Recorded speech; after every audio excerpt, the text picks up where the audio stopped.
We're all good except recording in progress. Except Nick. Nick doesn't look good. Nick looks like death. He always kind of looks like that. Is that why he's wearing that Black Panther shirt? He's dying. No, snap. Too soon. It wasn't a joke about the Queen. Oh, Cam was the first one. Cam was the first one to make a joke about the Queen yesterday before she died. He's like, it doesn't seem like she's doing so well. He's like, might be getting a cheeky day off of work soon.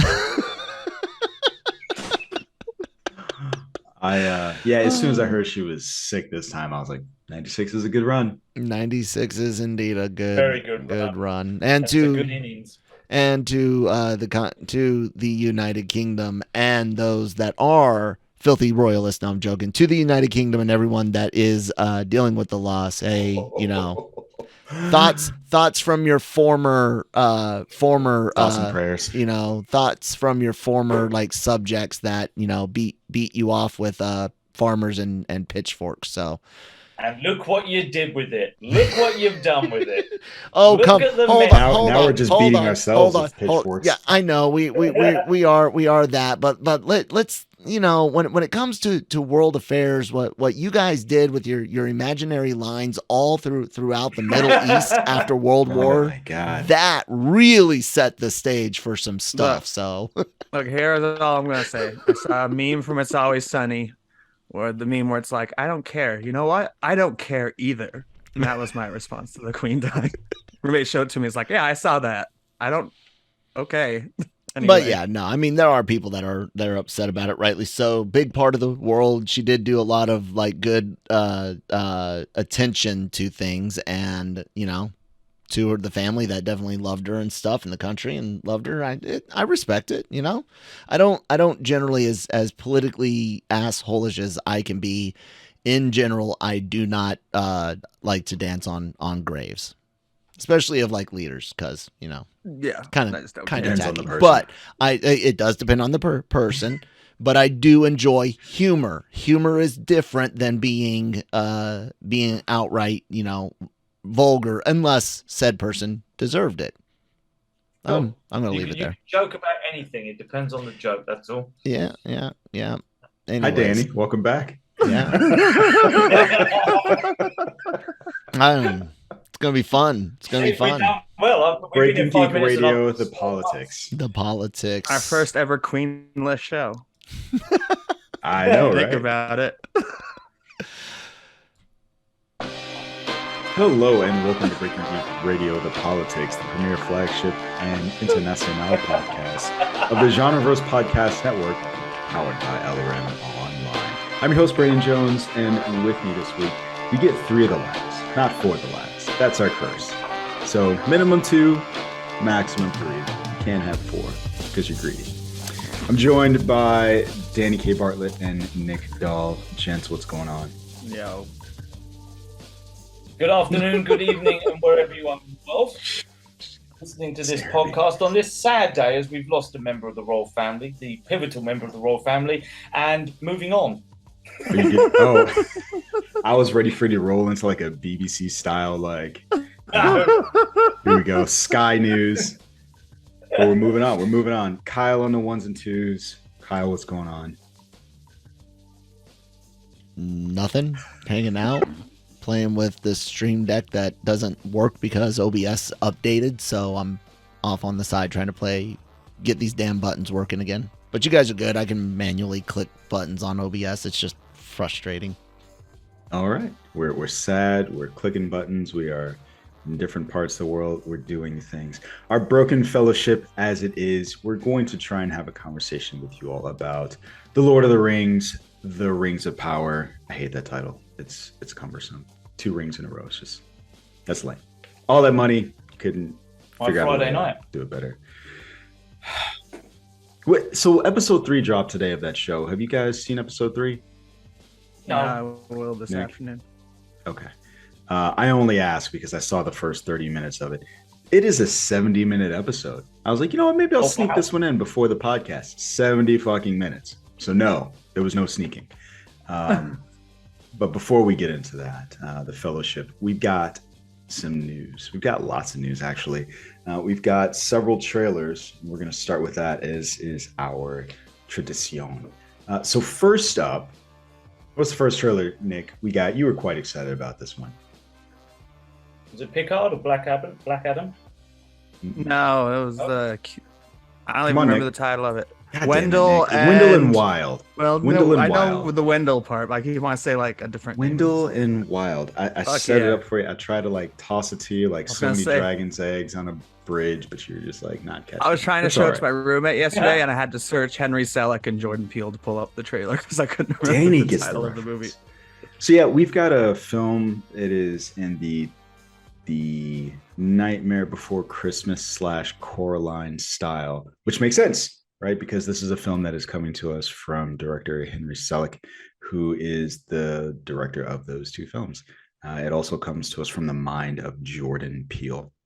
And this is a film that's going to drop Halloween-ish time frame. Mm-hmm. So it'll be just in time for that. And it is of that same stop motion-y animation, more akin probably to Coraline than A Nightmare Before Christmas. Nick, you said something on the Discords about this trailer. You said that you hoped that it had more substance than Coraline. Tell me what you meant by that. I loved watching Coraline. I've only seen it once though, because I don't remember anything happening in that entire movie.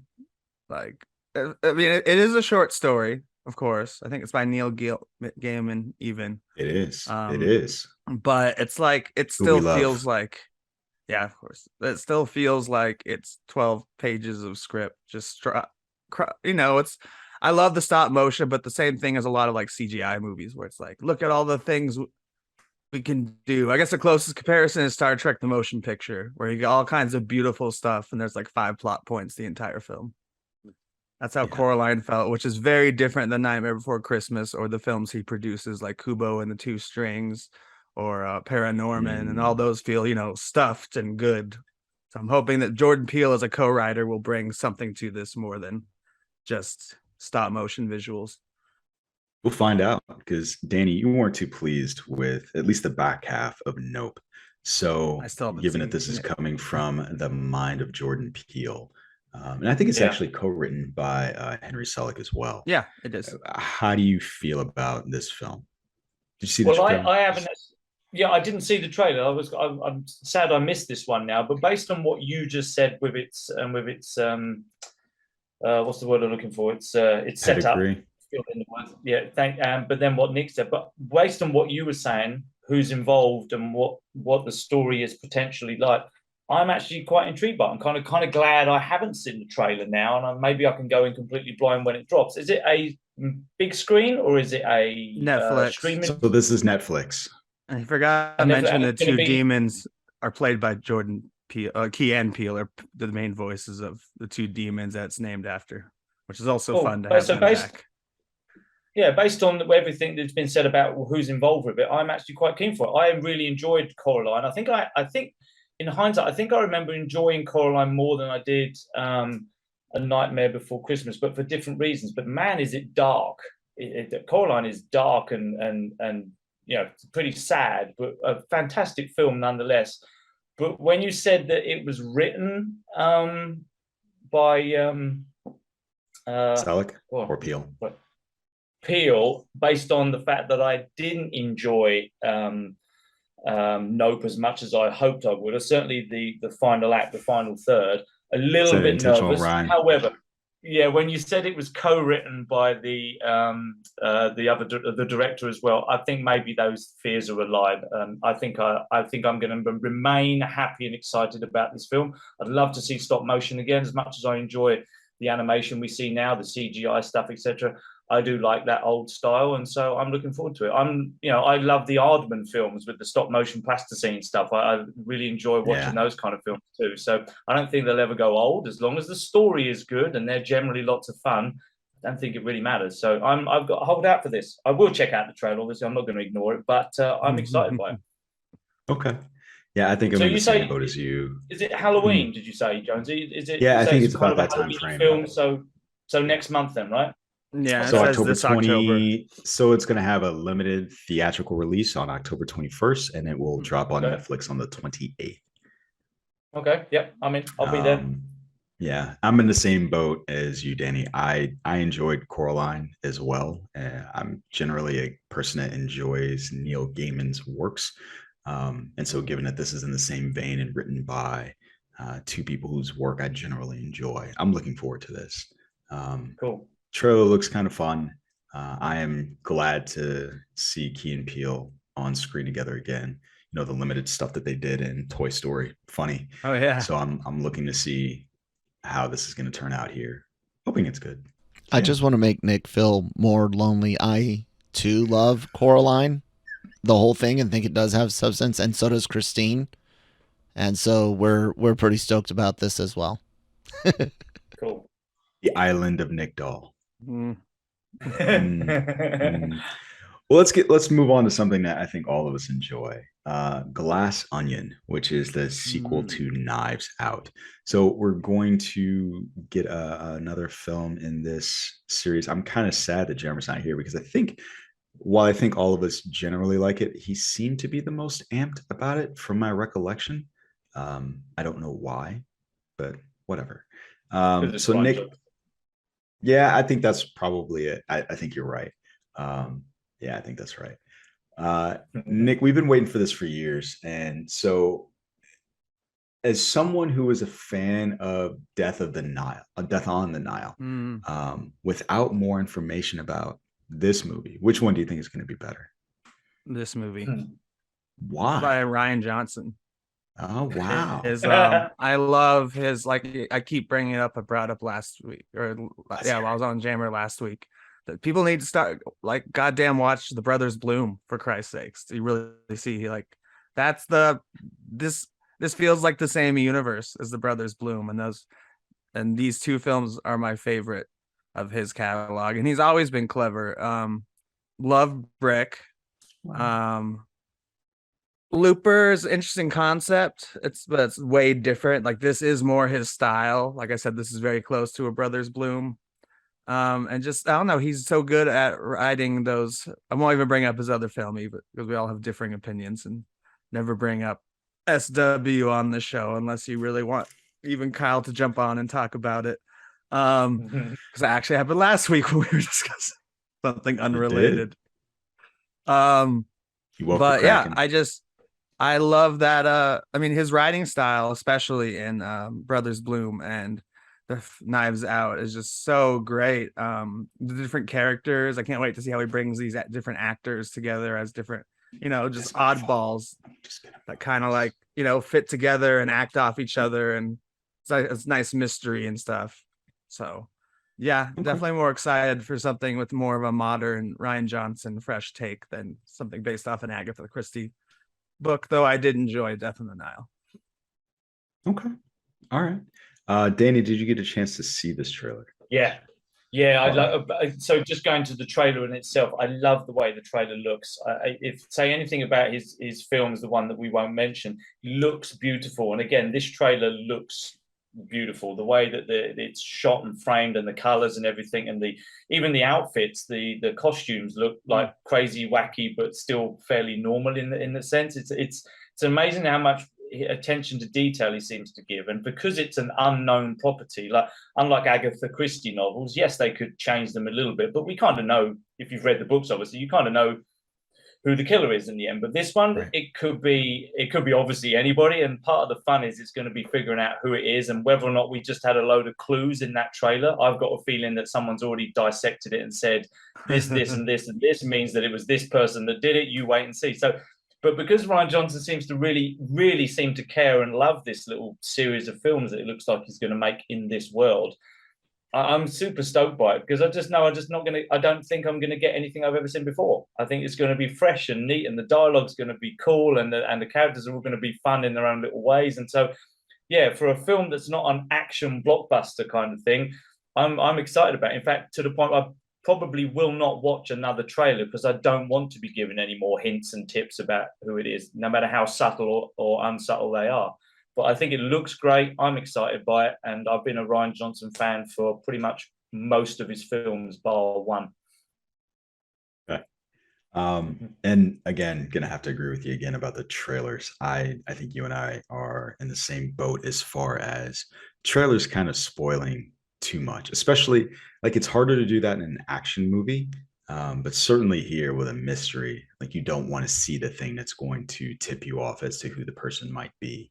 And it's funny because I think it was Knives Out the first time where we got the technology reveal, right? That Apple doesn't let bad guys use certain types of phones. Like they won't let them use that phone. So I know people are looking out for that. We've got a huge cast in this one to include Daniel Craig. So we've got Edward Norton, Janelle Monáe, Catherine Hahn, Leslie Odom Jr., Jessica Henwick, Madeline Klein, who I'm not sure who that is, Kate Hudson, and Dave Bautista. I was in my mind, like you said, breaking down the trailer, I'm looking at these people trying to figure out, like, okay, is it you? Is it you? Is it you? And then with Death on the Nile, I'm like, okay, is it the two of you? Who is it? And so given that Rian Johnson is someone that likes to subvert expectations, I'm curious, is it just going to be someone that we haven't seen or something we don't know? I'm really curious about that. And so I like the idea, again, that this is not a known property and they could just go completely off the reservation with what's going to happen. So yeah, I'm excited for this too. This is, again, another Netflix property now, and this one's going to drop on 23 December. So not a long wait to see it, even though I think this is the first trailer we got. If it's always a Avenger, in quotes. So I guess in this one, if it's a Marvel, so it would have to be Bautista. Yeah, unless Edward Norton did play the Hulk once. And if you just go MCU, but he's a completely different person, like literally. Yeah. Yeah, that would be hilarious. I think it's Kate Hudson that's going to be topped off, though. Yeah, I did see based on the trailer. I would be down. If it was Agatha, yeah, exactly. Well, that would be genius. Well, we all knew it was Agatha all along. We all knew that. You heard it here first. It was Catherine Hahn. It was Doesn't Dave Bautista have a line in the trailer where he's like, "When does the murder party start?" Like Edward Norton just gives him a look. It looks funny. Yeah, they all look, like you said, I like that they all seem to have their own little thing going on. So I'm excited for this one as well. So we'll see. Guys, ready to move on? Mm-hmm. All right. So we got another trailer. Oh, yeah. So you'll like this one. This will be interesting. So we got a new trailer. New trailer? Is it a new trailer? I don't remember. Did we get a trailer? We might have missed it. So anyway, so I don't think anybody on this show, our show, Bring Geek Radio podcast, has been a fan of certainly the last season of Picard. I think generally we're all kind of ho-hum about it. You were a fan of the last season? Jesus Christ. Is there anything that you don't like? Name some stuff that you don't like. What? It's hard. DC. DC. Okay. So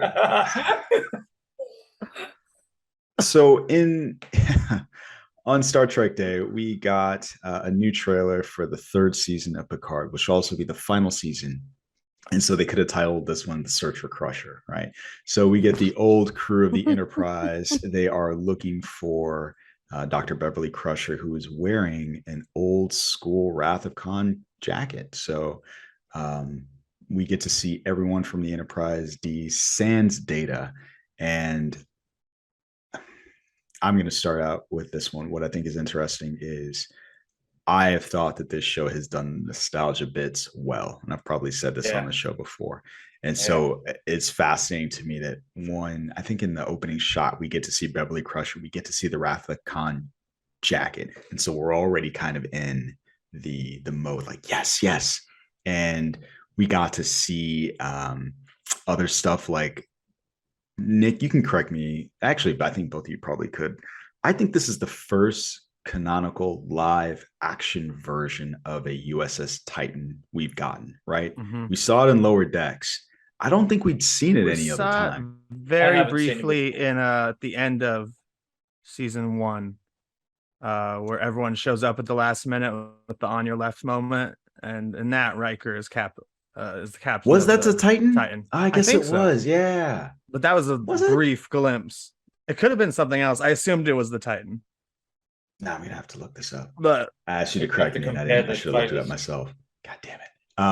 Well, I remember looking at the ship and thinking, I haven't seen this before. This looks cool, and boy, does it look like it looks like a tank. I don't know what its firepower is like, but it looks like its armor is rock solid. So you Trek guys would be able to tell me, but I look at it and go, that thing looks like it could withstand pretty much anything. It's just built like a tank. If a starship could look like a tank. Yeah. Well, what's funny about that? Well, I think so. I probably think a Defiant would be more of a tank-like thing to me. But that said, what I remember, I thought the Titan was a science vessel, at least supposed to be. So I'd be curious if they had just, as time moved on, it just changed to something else. But yeah, we'll see. Danny, how have you felt about the last couple of seasons of Picard? The last season I wasn't too much of a fan of. I was very meh. But it's interesting. The notes I had for the Picard trailer, I've written the nostalgia seems right again. The way that the trailer was shot and the way that they just lingered on the actors just long enough to be, I remember that kind of thing. It seems like they have got the nostalgia right again in this trailer. I hope it carries on to the season and they don't just play on it too much, and we do actually have a story that's not just them remembering the past. But I've got a feeling this is going to be a lot better than season 2.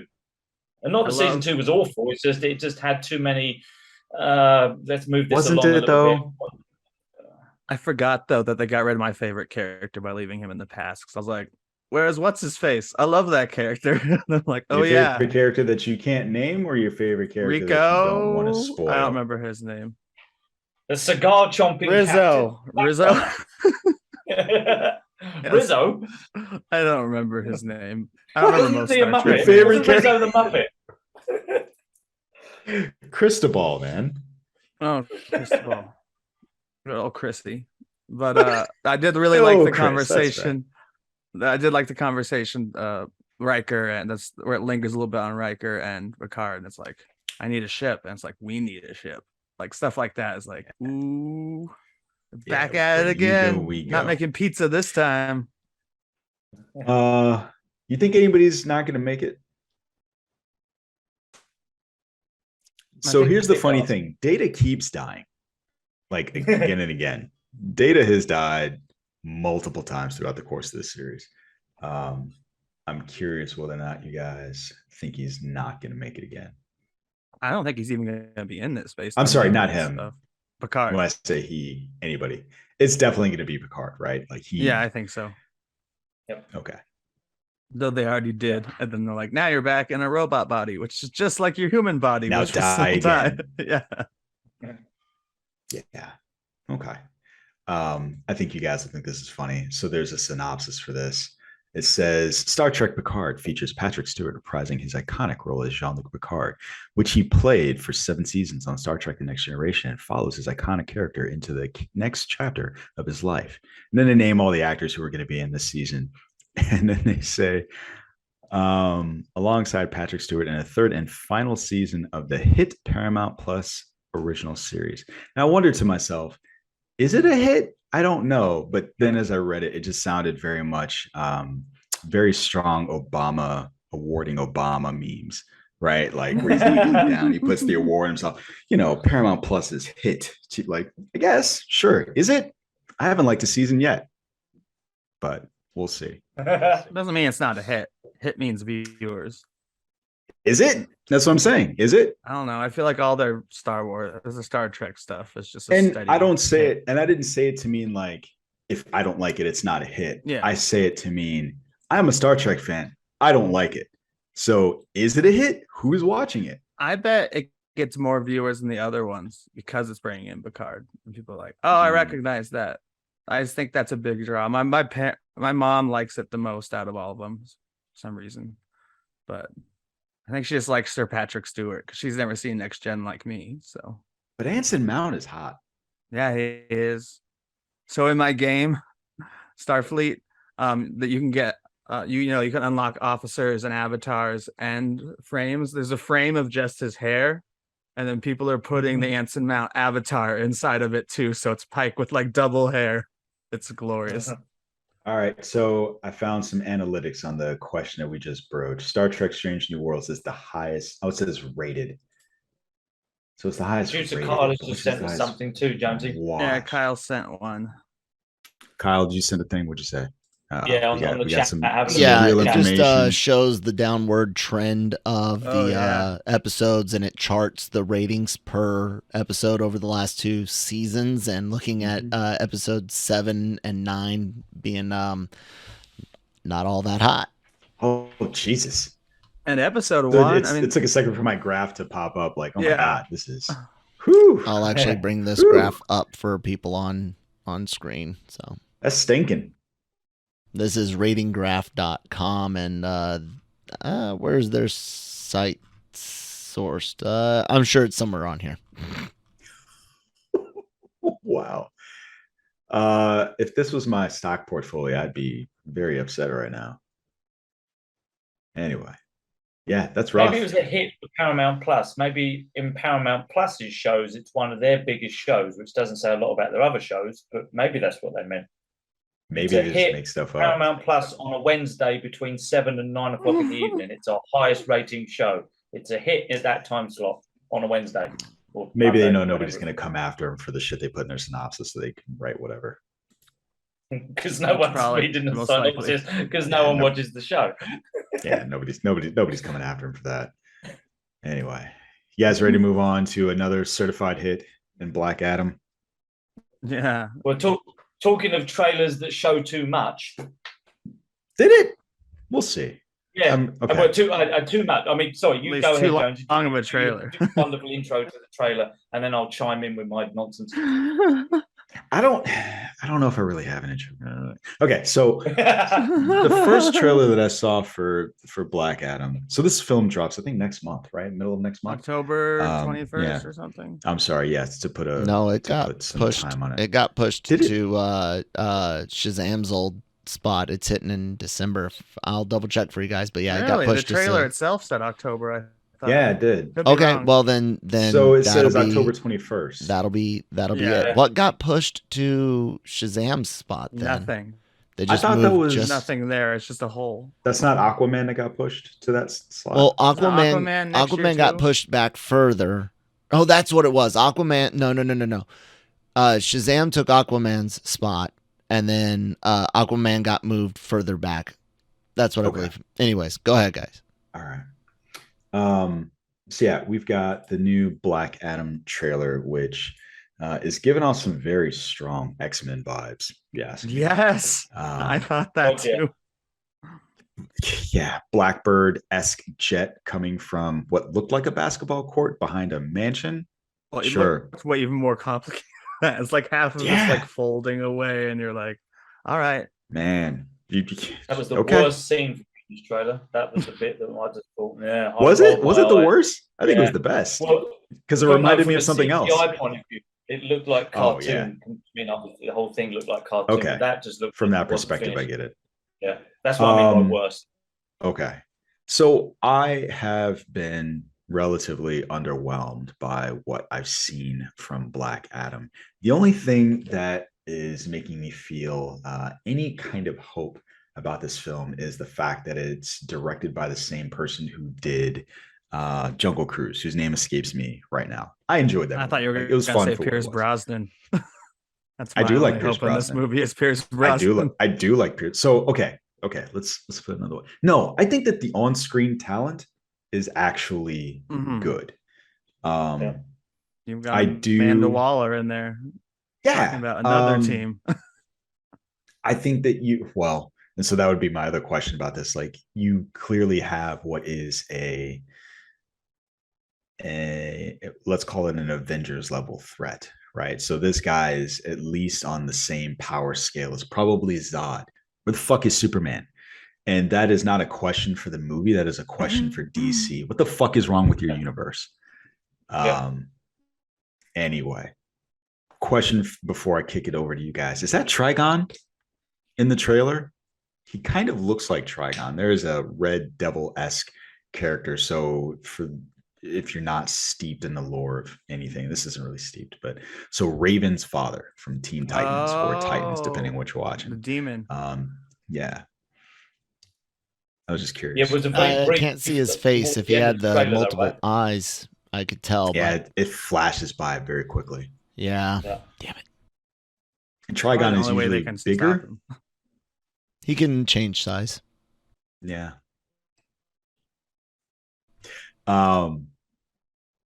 Kicking it over to Danny. What did you think about this trailer? Does this make you feel anything more? No, I mean, I wasn't exactly my whelm wasn't exactly overdone when I saw the first trailer, but I kind of was like, okay, we got a slightly different take. We're gonna have a darker superhero, anti-hero, whatever you call it.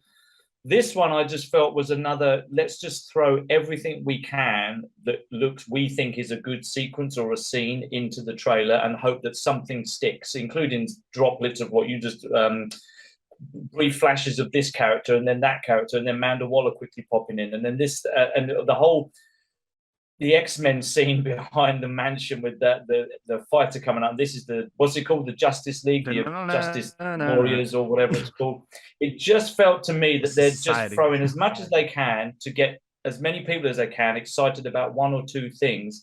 And I just don't feel they've earned it. Like you just said, Jones, they've gone to an Avengers level threat in one movie. Again, they're trying to almost like they did with Justice League, right? Where we haven't had enough of these characters building up to this end of the world threat, and they were suddenly thrown in, and we're meant to give a shit about them all. And I know we had the different versions of the film, and I just wish they just showed a bit restraint and just had the Black Adam movie that wasn't Black Adam versus 70 other superheroes that I don't know who the fuck they are. Sorry, Carl, who the hell they are. And then an Avengers level threat that we don't know, we've never seen, that most people haven't seen, and then just have loads of explosions and boom bangs and hope that someone watches it. I guess that's just why it just looks like it was too much, too busy, too chaotic, too much of everything in the hope that everyone wants to go and watch it. And I'm like, well, I kind of just wanted a Black Adam film to see where his story arc went a little bit. Does he turn good or does he stay bad? That kind of thing. So it's not to say I hated it. It's not that I'm not going to go and watch it. It's just that, too much, guys. Ease off a little bit. Kyle has some so Sabak is villain, is the demon. Yeah, so Joan Colette Serra is the director of Jungle Cruise, and Sabak is a demon. It's funny, when I first read that, I was like, Cybok? We're going backwards to Star Trek? Sabak, isn't that the game they play in Star Wars? Yeah, that's what I thought when I saw Sabak. Somebody needs to draw that cartoon, Sabak, Cybok, and whatever it is they play in Star Wars. Cards. So, Nick, I guess here's a question for you. I know you've read some of the comic books.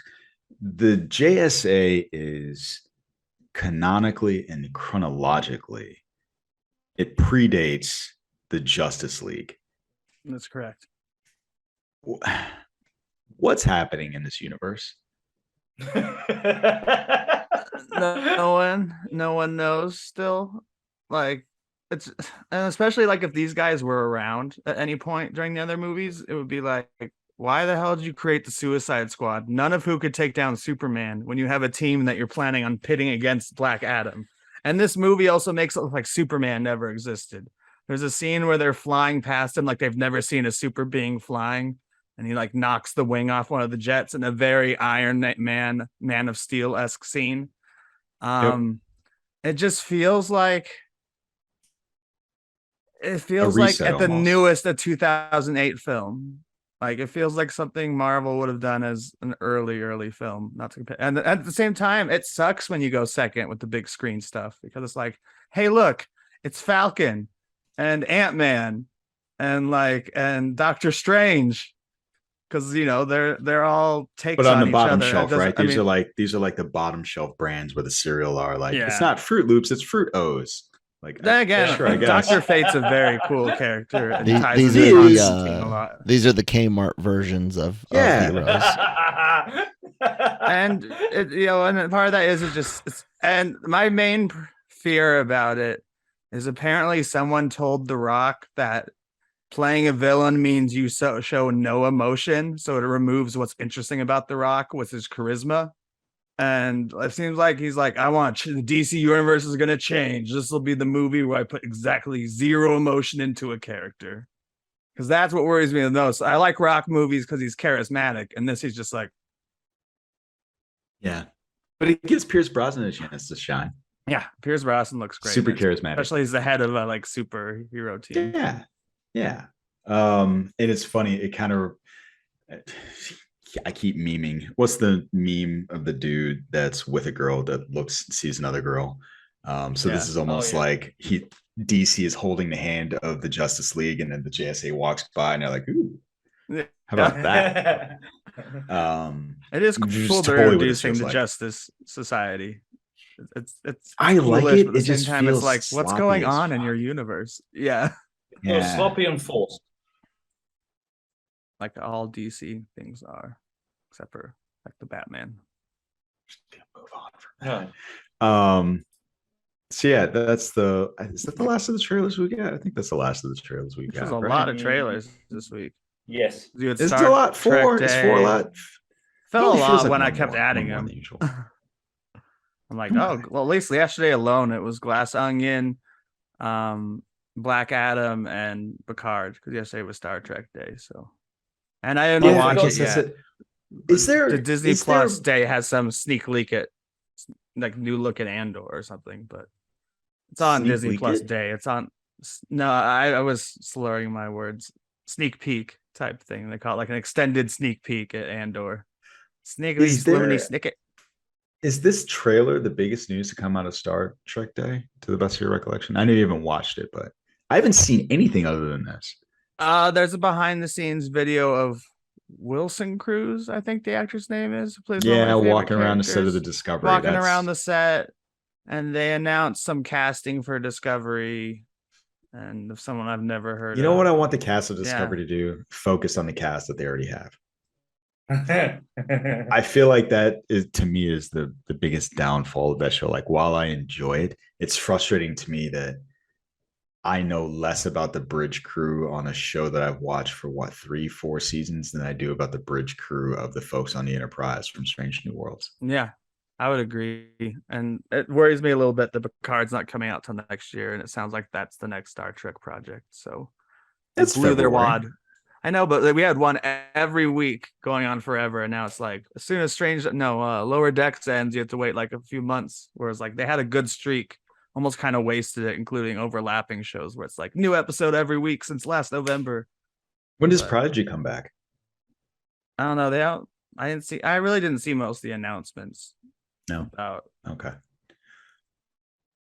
I tried to watch Thor yesterday. I just didn't make it all the way through it. Wait, you tried to watch Thor? Yeah, I hadn't seen it before. Prodigy comes back October 27th. Oh, see, there you go. It's pretty close. Okay. See, you're just not watching the kids shows. That's what you got to do. Show singular.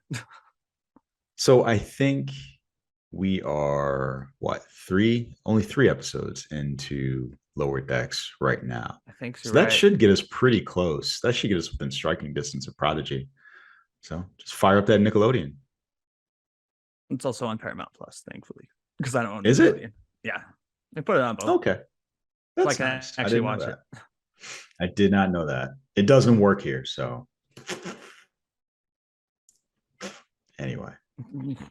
Enjoying that AFN Pacific over there, Jonesy? I have 0 cable. I still only have streaming services, and this is kind of the frustrating thing about technology, right? It doesn't make any sense. If I still had pick a cable network. Cox. Cox. There we go. Cox. If I still had Cox, and I moved out of the country, it would make sense that I couldn't carry my Cox with me, right? So you miss having Cox, John. You're welcome, everybody. No. It's not. It's a theoretical Cox, right? So like, if I moved out of the country, it would make sense. I get that. Now I have streaming services that I subscribe to, exist on my tablet, on my phone, on my computer, on my television, that just don't fucking work in another country That is so weird. for no Yeah. goddamn reason other than they're cunts. Like that's Boy. it. That's the real reason.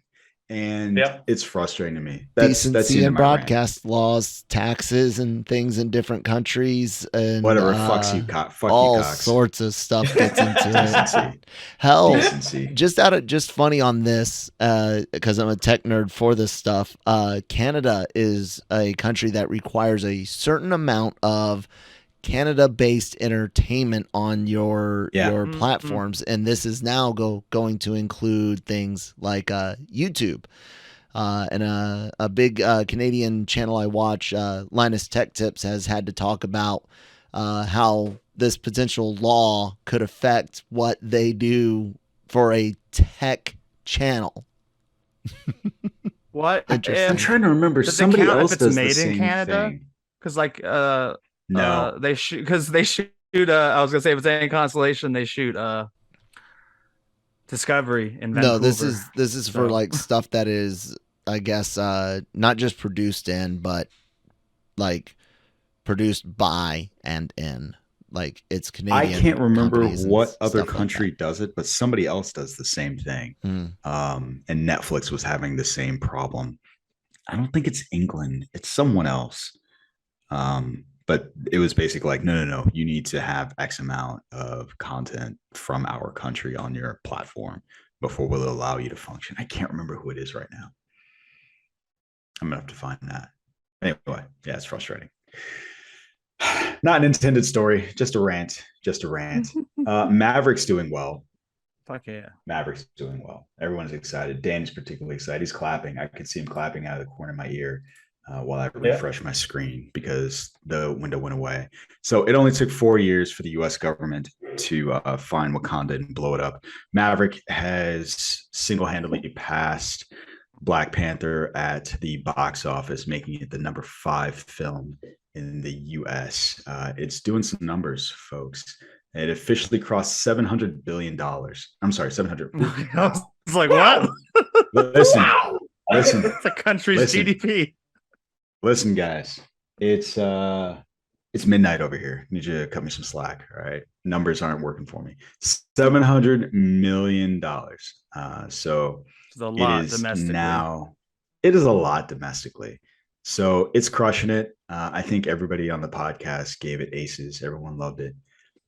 So I'm steadfast in my belief that we will get a third film, even if that means Tom Cruise isn't in it. Nick, do you still hold firm that they're not going to make another one? I think they will make another one, but You've I'd changed.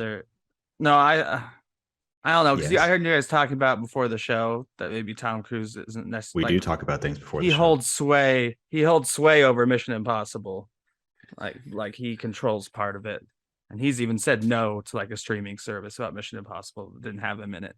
But I don't. Top Gun was so early in his career. I doubt he has any ownership over it. So Paramount can really do whatever the hell they want. I'd rather not see a sequel just because you're lucky to get 2 good movies out of any franchise. And the longer you carry on a franchise, the more likely you are to screw her up. Diminishing returns. But yeah, because it's an amazing movie that by all means, people were saying it would probably be a disaster like weeks before it came out. Like, how do you do Top Gun in modern day? Is like, looks cool with jets and stuff, but that's going to be the extent of it. And now it's like, whoa, that carried the entire summer like by itself. Yeah. Like, I mean, I still think it's strange. I guess I could understand that argument generally. Tom Cruise doesn't make shit movies. He might make a movie that you don't like, but I don't think that he makes objectively bad movies. I agree, but at the same time, his movies never make that much. That's true too.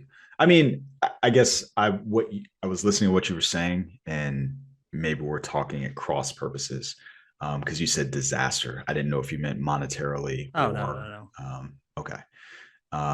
Yeah, I don't think he makes disaster films except for, the disaster films that he does make. So, Films about disasters. yeah, that's right. Although it's funny, I said objectively bad movies. Subjectively, I hate War of the Worlds. I think it's a fucking terrible movie. I love hate it you. until the I last hate scene. you. I hate you. It's I quit. not a good. You there's guys nothing good produce about your that. own There's damn nothing show. good about that movie. I'm sorry, I take that back. You know what's good about that movie? The shot with the glass, right, where the camera goes in and out of the station wagon. That's cool. Rest of the movie's terrible. It makes no fucking sense. Like when he has to kill Tim Robinson. Tim Robbins. Yeah. I like that scene a lot where he's like, just sing a little lullaby. I'm going to go in this closet with this crazy guy. You probably don't even like Ready Robbins. Player One, do you? Tim Robbins. You probably don't even like Ready Player One, then, do you? The book or the movie? Movie. Fuck you. No, of course not. I read the book. Me and you gonna fight. You're gonna fight it. You're gonna fight a crippled. It's not a good movie. That's what's gonna happen. You and I are gonna fight. Here's the thing. There's nothing good about that movie to begin with. And then if you read the book, you're like, oh wow, this is it's a fun you didn't movie. Even read this. It's fun. Danny. It's absolutely fun. Yeah, Back me up on this. I'm with you. The book is So, obviously the book is better, but the book is so much more fun than that film. Sadly, I'm not saying that the book's not better, but the movie is fun. It is the most Spielberg film he's done in a long time. Okay, that doesn't make it any good, though. And I find the good movie enjoyable, but I think it kind of proves that he can't make Spielberg movies anymore. I will say this, and then I'll get off of how great Ready Player One is. The extras, the actual behind the scenes making of. Watch those. Find them if you don't have the Blu-ray. The way that Spielberg actually was able to, walk around in the Oasis with VR, the way they move assets in real time, change lighting. It's a really cool look at filmmaking in relatively modern days. I'm not going to try to convince you that it is not a technological wonder. I'm just not going to do it. What a great film that was. It's not a good movie, though. I can't. Do you guys want to play a game? Yes. All right. So we got some rumors about the fact that several actors are being signed to Marvel. It's funny that Key and Peele keep coming up this episode. Like I don't know if you guys saw the draft episode that they did with the people with weird names. Like I feel like they need to do I love that. That's the funniest great episode, part of their right? show. Crunkiness Jingleberry. They need like a love that. DC Marvel draft where actors may get picked up and signed for one for the other. Like that's what they need to do. There's a rumor by a guy. His name is Emmett Kennedy. He's a podcast, which I guess means nothing. He has it on good authority that several individuals, I think 7 have been cast or been rumored to not only be signed by Marvel, but supposedly going to walk on the stage at D23. Like it's a done deal. Here are the folks that we have, and I just want you guys to say who you think they're going to be. I'm going to name them all, and then I'll go through them slow. You tell me who you think they're going to be, or just fantasy casting. So we've got Denzel Washington, Giancarlo Esposito, John Krasinski, Daisy Edgar Jones, Jodie Comer, Henry Cavill, John Boyega. Now, it might just be that I don't know her name. Daisy Edgar Jones is not somebody that's familiar to me. Do you guys know who this person is? Nope. Okay, that should make it even more fun. Let's start with the low-hanging fruit, the easy ones. Denzel Washington. Professor X. That's what I've been saying for years. I want him as Professor X and Giancarlo Esposito as Magneto. So when seeing those two names both pop up in the same article, I'm like, ooh, maybe Nick's right again. Okay. The Summer of Nick. John Krasinski. Reed Richards. Yeah. No other reason to bring him back again. And he was good as Reed Richards. I only roll my head, not because I actually don't mind him being Reed Richards. It's just that, I don't get this. Maybe we shouldn't have had him in that other film he was in recently, because then I'd be more excited about it now. But you liked it. What? His cameo. Well, Well, not did I like the cameo? Yeah, I liked it because I got to see him as Reed Richards, but now I kind of wish that we had him as Reed Richards in Fantastic Four, not in some film I didn't really enjoy that much, where he got killed anyway. Variants. And without going off on another fucking complaint about variants and multiverses and shit, is why Marvel is pissing me off, because I'm just sick of it. God damn it. It's why I love She-Hulk so much. No one's mentioned multiverses yet. I'm sure they will. I was going to say it's going to happen. They came really close in the last episode to mention multiverses. But yeah, I think Reed Richards is too, Jonesy. I think so. And I'd be happy with that. Okay. They actually referenced an M word that is not to be said in the most recent episode of She-Hulk.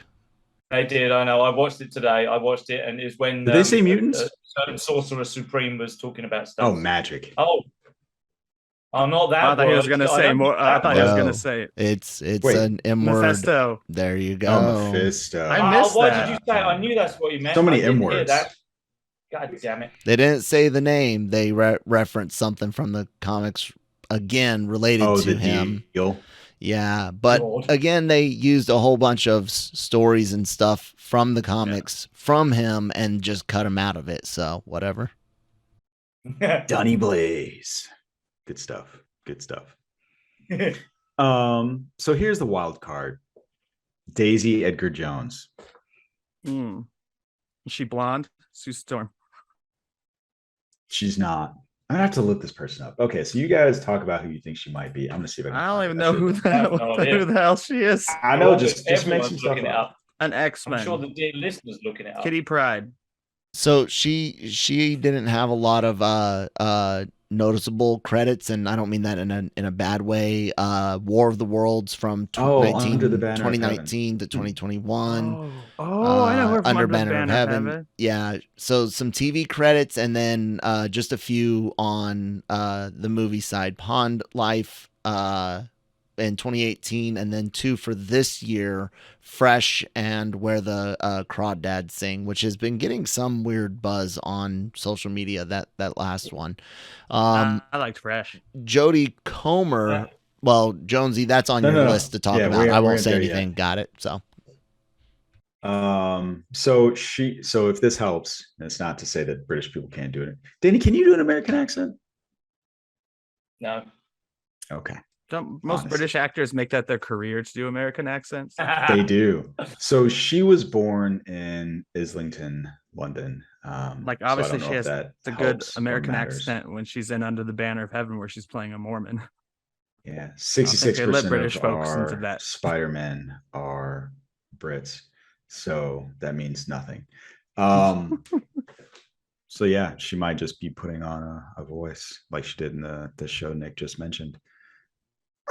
I don't know. I have no idea who she could be. I don't know. I'd have to look at what Marvel movies are coming out, and I probably should have done this before the podcast. But it might not be skip movies, right? It could be some of the TV shows. She's a witch in Agatha Coven of Darkness or whatever it's called. I don't know. Anyway, let's skip. We're dwelling on it too much. Daisy Comer. I don't know who that is either. What? You never watched? I'm sorry, not Daisy Comer. Jodie Comer. Jodie gonna get your girl. I think she's a Sue Storm. I agree with what I think I read that somewhere. Is that the one they wrote about? Killing Eve. And Free Guy. I really liked her in Free Guy. Oh yeah. I know comedy. Oh yeah. I should have known to bring that up for Nick. That's one that Nick would be like, oh. Yeah.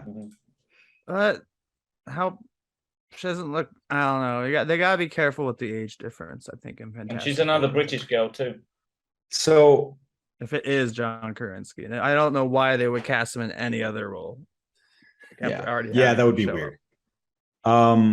Here's an interesting one. I'm not going to ask you guys who I think John Boyega is going to be, but I am going to read this quote to you guys. So this is from a Variety article from this year, the beginning of August. The title is John Boyega Rejects Marvel for Now. I want fresh ideas and you can't top Iron Man anyway. That's not in the vision for me now. Boyega said about Marvel movies. I want to do nuanced things. I want to donate my services to original indie films that come with new, fresh ideas because I know it's really hard to top Iron Man in that universe.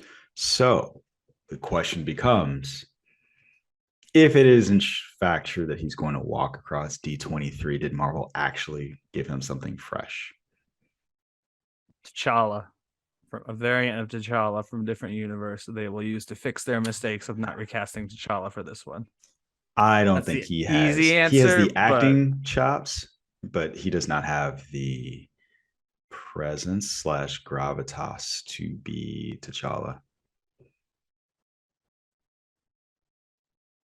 I love the bearded guys. You guys are like, you're both. Well, I was before you were. You shaved your mustache. I'm sorry. Go ahead. Before you quoted that that piece about John Boyega, I was actually thinking of him for Johnny Storm. Just because he has that ability to be. I'm not going to. Well, he has that ability. He has the comedy acting chops as well as the acting chops to it. And I've always seen Johnny Storm as that kind of cocksure guy that could do it.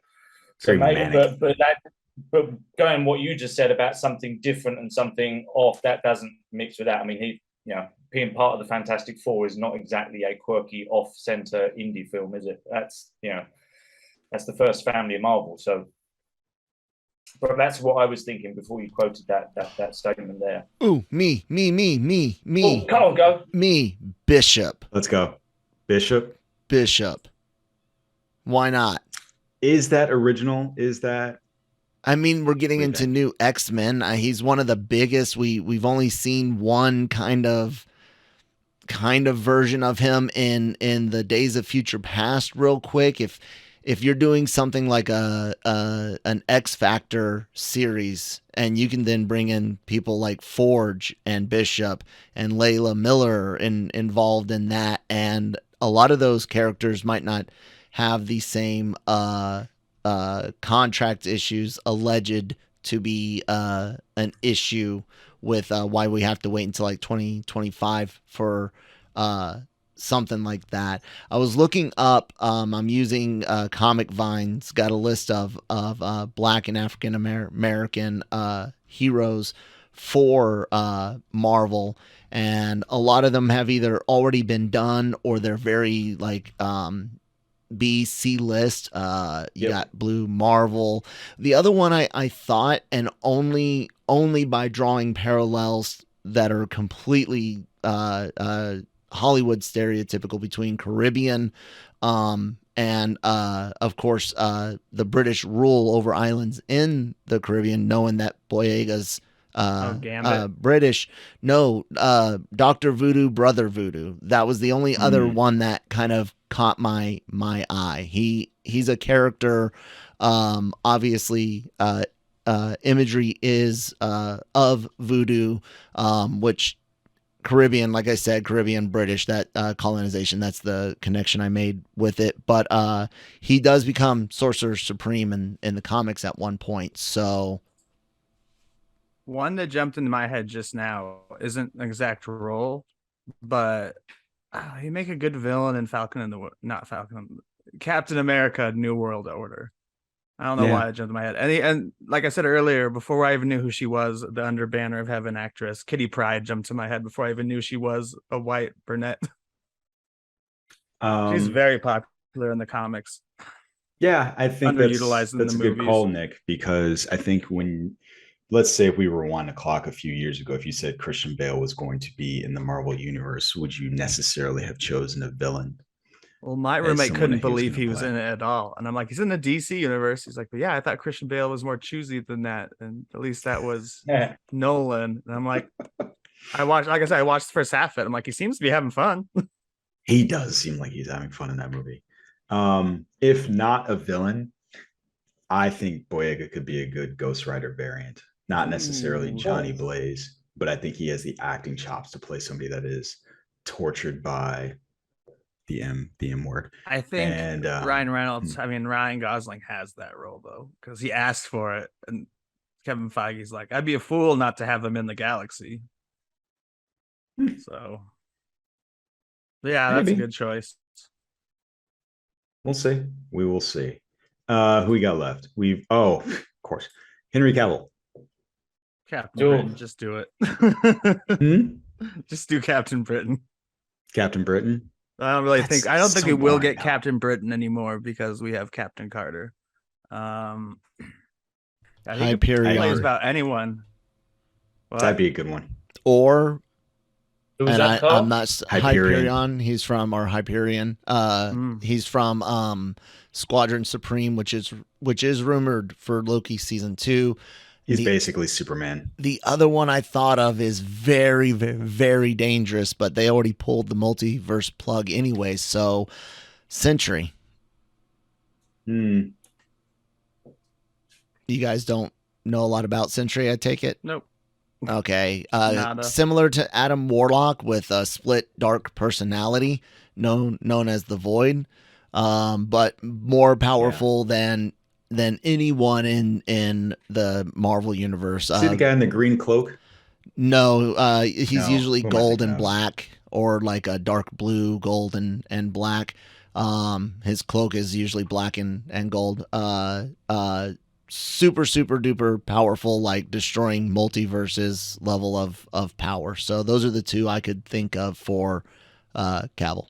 I'm gonna go out on a limb. And again, I don't know what character he should be. I think he's going to be a villain in one of the projects. Again, for some reason, every time I say villain, I think of Captain America. Oh, but he doesn't have a good voice for it. And Doom's going to be like a big voice part. Yeah. Which is why I don't want to waste Giancarlo Esposito on Doom, because it's all about his facial tics.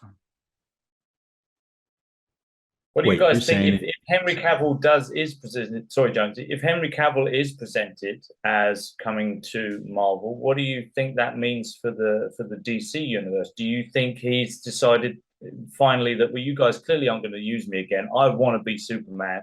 And as we just discussed, Black Adam is pretty much saying Superman doesn't exist from what we can tell by the trailer. Maybe that was the last FU that they've told him. He said, you know what?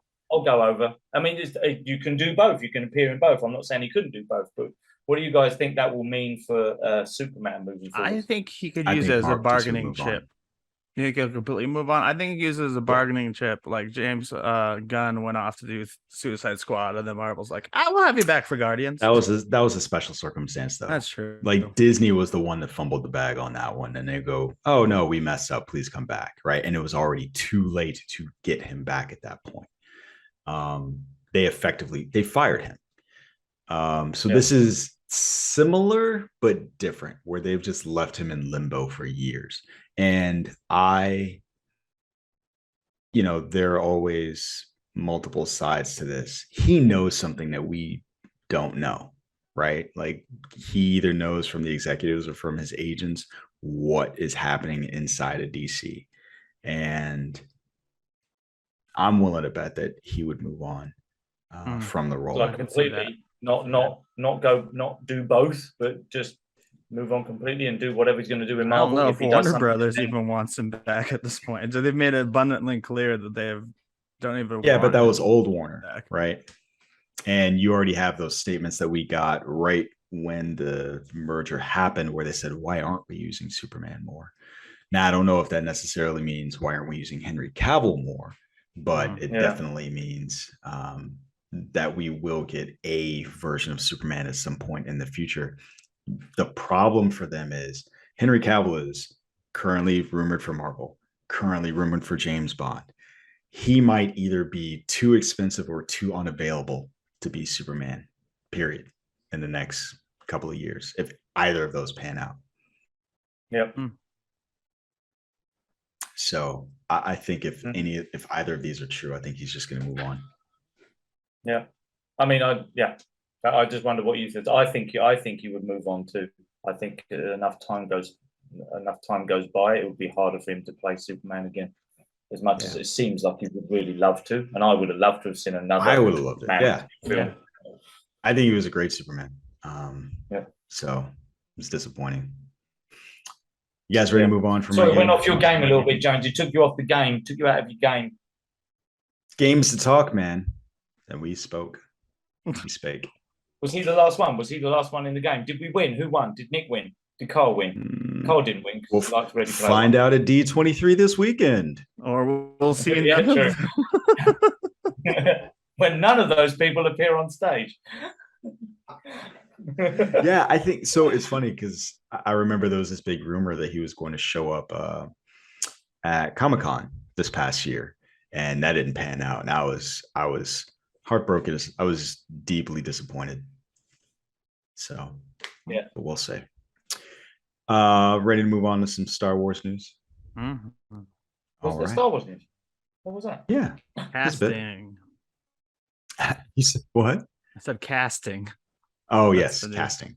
So for the new Star Wars show, The Acolyte, we've got two folks being cast in those roles. We've got Jodie Turner-Smith, who is from Queen Slim and Anne Boleyn. And then we also have Lee Jung-jae, who was one of the stars from last year. Was it last year? Squid Game? Was Squid Game last year? Game was last year. Yeah. Man, time is just moving. So not a lot is known about the show, but these two folks are rumored to be the main characters. The synopsis that we have for The Acolyte is that it is a mystery thriller that will take viewers into a galaxy of shadowy secrets and emerging dark side powers in the final days of the High Republic era. What I think is interesting about that is it seems like we're getting at least two shows about kind of the shadowy aspects of what is going on in a galaxy far, far away. So we've got Andor, which is, as far as we can tell, Jedi-less, Forceless, maybe. And this, which seems to be taking the opposite route. So it's going to be the shadowy aspects of it, but it will be replete with Sith, Jedi, someone, Force users. We'll go with there's lots of Jedi in the New Republic. That's all about whatever they're the High Republic era. High Republic. Yeah, that basically is all Jedi. Do you guys want to know the alleged kind of? Let's hear the thing. Outline. Palpatine. You've got a group of dark side users that basically have a trial to become the acolyte to the master, and you've got someone who allegedly their sister or sibling is ripped away to go do Jedi stuff, and they decide to go on a more vengeance type thing and aim to become the acolyte and train to do their revenge thing. So that's the alleged leak.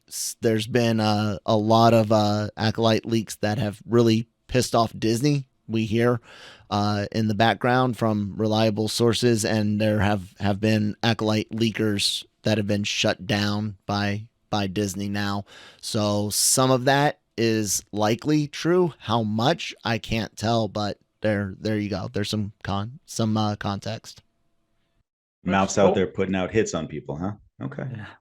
And we should find out more with this news or these rumors arriving just days before D23, where I assume we'll learn a lot more about the Acolyte since it's getting a cast coming together. And we don't really have a cast for any of the other shows they're talking about. So we'll find out. We will find out.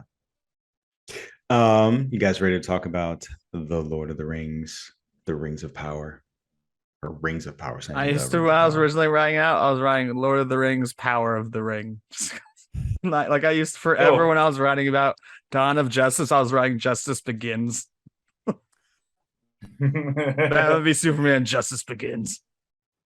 Yeah. Well, we've talked about clocks. We might as well talk about rings. Yeah. Just bring it full circle. Bring it full circle. Yeah. What was I about to ask you guys? Oh, here's what I don't know. Either of you Tolkien readers? No. I read the Hobbit and the original books. Lord of the Rings. What? I haven't read you read a thing? Or any of that Shocked. Stuff. Yeah, this Shocked. is you are famously non-reader, right? Like you seem to reject this is books. Middle school, man. I must have read Lord of the Rings 40 years ago.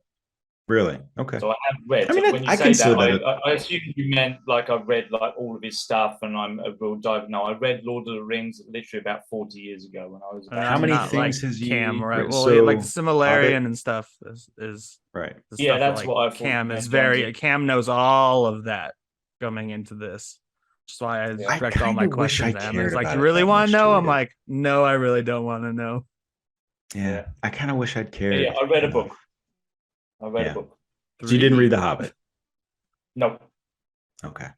And when you say you read The Lord of the Rings, you mean you read Fellowship, Tower, Return of the King? See now you asked that. That's why I have no idea. I remember picking up a book and it had Lord of the Rings written on the front of it, and I read that book. So that's probably all three, I think. That's what I'm genuinely saying. Like 40 years ago, I think that's what I read. But I couldn't even. I know it was hard going because I was pretty young. I was only like almost 8 or 9 years old, and it was a bit of a slog. It's a tough book when you're that young. But I do know I've read it, and it'd probably be a tough book now. But I do know I've read it. But I'm kind of happy that I have no recollection of it whatsoever, which is one of the reasons why I'm enjoying this show. But I won't go any further than that until you go down that path you were going down, Jonesy, with that question. Okay. Let's go down the path. So this is a series that it has some familiar characters in it. It has some familiar places in it. They're slightly different. It's not really based on one book in particular, the same way that the Fellowship of the Ring was based on a book, or the Two Towers was based on a book. This is based on some writings in the appendices and some stuff from the Silmarillion that Tolkien wrote. So this takes place in the Second Age of Man. So if you're familiar with what we read in The Hobbit and those other books, those all took place in the Third Age. Here we are in the Second Age, and that is a significant amount of time. As far as how much time is that? What are we talking? It is thousands 3.5 thousand years. Wow. And so it is a significant time span for them to play around with. And so within this time span, the names that we get that we're familiar with are, and not even necessarily people that we've met, right? So Durin, Elrond, Celebrimbor, if you've played any of the games, Galadriel, who is our not point of view character. She is the one I think that we've probably spent the most time with. It feels like throughout the course of the show. Yeah. I would say so. Yeah. Yeah. So a lot of what we're getting is, like I said, it's from those writings. The appendices are from the Return of the King and the Silmarillion, like I said. And so in this story, what I first like is that Amazon did the thing that I think should be the standard, which is if you're going to make me wait week to week to see a show, give me 2 episodes at the outset. Yeah. I've found that to be good at giving me an idea for the tone of a show. Oh, and before we go on, I wanted to try something different. You guys let me know. Going forward, I think it's sufficient just to let folks know, like, hey, we're going to be talking about a thing, and there might be some spoilers. And what I would like to ask you all before we go into spoilers is, would you recommend what you've seen to other folks, and then just dive right in? Does that work? Yep, I like that plan, and I would happily say yes. I would recommend it. I like the plan moving forward, Jonesy, and it's a big yes from me. Especially as a skeptic going in that only watched it for the podcast, I would definitely recommend watching it because it's now one of those shows where it's like, I gotta have the next episode. Yeah. Okay. Good. So yeah, that's kind of where we're at. We're in a period of time. So Morgoth has just been defeated. He is Sauron's boss. We're in the age before Sauron rises to power. So we're kind of in an interesting place. And so I'm curious to hear from you guys. What were your expectations going into this show? And given that we've got 3 at the time of this recording episodes of the show, what do you think so far? I guess I'll start again. Expectations through the floor, not through the roof, where I was like, I'm not even gonna watch this shit. It looks like Game of Thrones. And especially like since they're kind of, it's not like the mission of like one group like Lord of the Rings or The Hobbit. It's like all these different, almost like houses in a it's like I think what they call them in Game of Thrones. You have like all these different like dwarves are doing their thing. The half whatever they call the hobbits in this are doing their thing. Harfoots or something. Yeah. Not hobbitses. No, Harfoots. Just call them not hobbitses. Yeah. Not hobbitses. Hobbitses. Whoa, that's one of the best Golem I've ever heard. We should have Golem on as a guest sometime. But no, I just really enjoyed it. It keeps leaving great mysteries. Like at the end of the first episode, I'm like, I know that's a wizard, but is that how wizards actually arrived in Middle Earth? They fell in meteors. I was like, that's cool. I just want to, and for the whole second episode, I was just like, I want to learn more about this wizard dude. Like he's not speaking English or anything, but I just want to learn his deal. And it's cool seeing like Elrond and Gabriel or Gab, whatever her name is. Galadriel. Yeah. Philandriel. And it's been fun. One thing I saw in a tweet that I really liked was that someone was like, yeah, in Game of Thrones, you're trying to kill all the houses. In Lord of the Rings, it's more about like, would you like some potatoes to like the other houses? Because, it's a very different universe that, as Cam had mentioned on Slack, is obviously going to get very dark as we go forward. Yeah, I don't know if I agree with that tweet. So, and it's funny, I don't know if that wizard, I have seen some debate as to whether or not that's Gandalf or whether or not that's one of the blue wizards or whatever. I just reverted to calling him Middle Earth Hodor because that's what he kind of reminds me of. But the potato thing, I sense deep distrust, deep racism, deep, like there is just, it seems just as dark as Game of Thrones. In some ways it is just more beautiful. Supposedly, and as I watched this show, I wanted to know how much this costs because this is probably one of the best looking live action TV shows I've ever seen. Oh, it's stunning. It's theatrical quality through and through. And when we say that, we mean like the good theatrical stuff. I just think it's absolutely beautiful. Gorgeous to watch. $500 million to produce this, and I assume that means just the first season. But didn't you say that episode 3 was almost feature length as an episode anyway? Almost 70 minutes. 70 minutes. Yeah, I've seen films that are an hour and a half. So, and they also spent $250 million just for the rights, and then millions on top of that in marketing. So it seems like the total cost for all of this is about $1 billion just for the first season. And you can see where every cent of that went. While this isn't necessarily, unlike Halo, right? Which that's for me the compare and contrast, where it's like you spent how much on this show? It is fascinating to me that this is not connected to the Peter Jackson films, but might as well be. It seems like they went out and got Howard the same. Shore. Yeah. And they do look like younger versions of Elrond and Agent Smith. So and costume design, some of the creature design, actually not some, the creature design and the costume design, they went and got the same folks. So I think they did. I think I'm glad they did that though, Jones, because although they're doing their own thing, I think for them to reach a bigger audience and not just the Tolkien fans, they needed to reach out to those people that actually enjoyed the Lord of the Rings films and the Hobbits films, because they made some money that weren't necessarily diehard Tolkien fans. And so I like the fact, even when they had the sweeping shots of people walking, and there was a lot of people walking in the first Lord of the Rings films. I thought that even when they're walking up the mountain in the first episode, walking in a line somewhere across different landscapes. But I like that because it wasn't.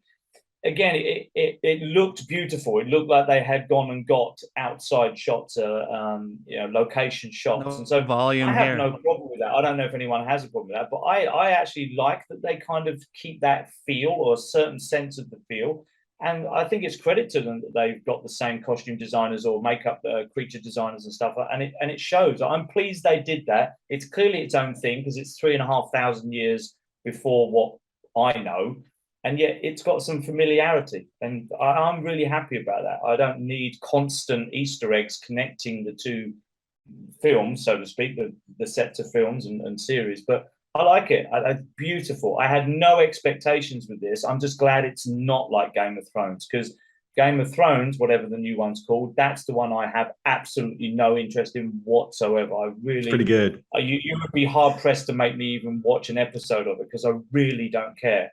It's pretty good. Is it? It's pretty good. Even you saying that, and I trust a lot of what you say. I'm like, no, I don't care about these people, these characters. I'm not even trying to convince you to watch it. It's pretty good. Yeah. So I think that's 3 episodes in as well. Should be pretty good.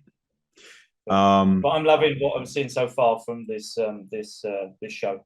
Yeah, and I'm Beautiful. sure it was only made because, like, I think the only reason I got the juices going on this is because of Game of Thrones, and yeah, it looks very different world-wise and stuff, which is something I was afraid it wouldn't. Even seeing the most recent trailer, which has made me less interested.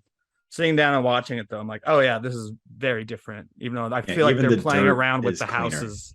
Yeah. But I do feel like they're kind of playing the house game, which isn't so much in the other movies, rather than following one storyline where it's like, oh, he needs to go over and talk to the dwarves and have a rock smashing competition. You know. Yeah. I actually probably should have started here. I'm very curious.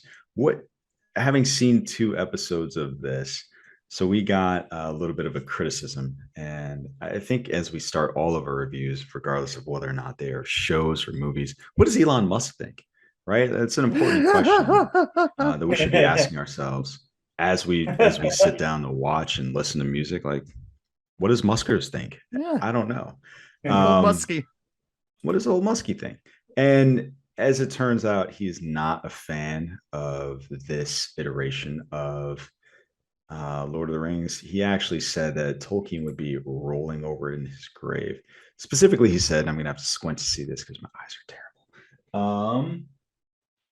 Almost every character so far is a coward, a jerk, or both. Only Galadriel is lovely, smart, and so nice. And he was talking about men, so all the male characters are basically assholes.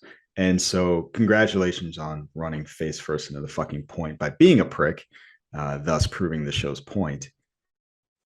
Like the first response I saw to that was like, oh, I didn't know Elon Musk knew Tolkien. And then Neil Gaiman bought his remains.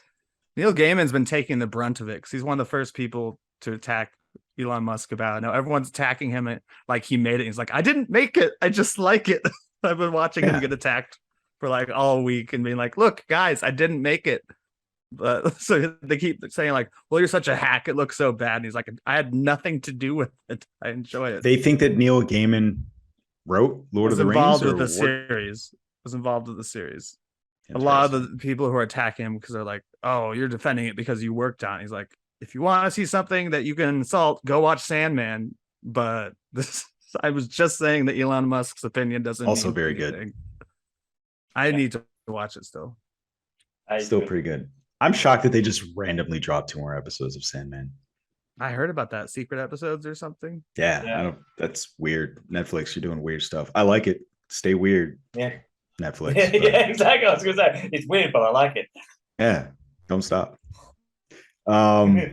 So going back to the show and having seen 2 episodes, what do you all think of Musk's criticism, Danny? Unfounded, absolute nonsense. I don't even know what connection Musk has to Tolkien to even hazard a vague guess about what he might think about this show. I mean, how would he know that? And from what little I know, I don't get the impression Tolkien would be upset by these two shows. It's absolute nonsense. If there's anything that's been upsetting about this whole thing, is we've got this great show that's great looking. It's recommended to people, and it's been absolute nonsense been talked about. I don't even want to mention all the shit that's been going on just to give it that airplay, but it's absolute rubbish. It shouldn't even be a thing, and so I certainly don't care what he thinks. And to think that he knows what Tolkien would say about this, 100 years later? What nonsense.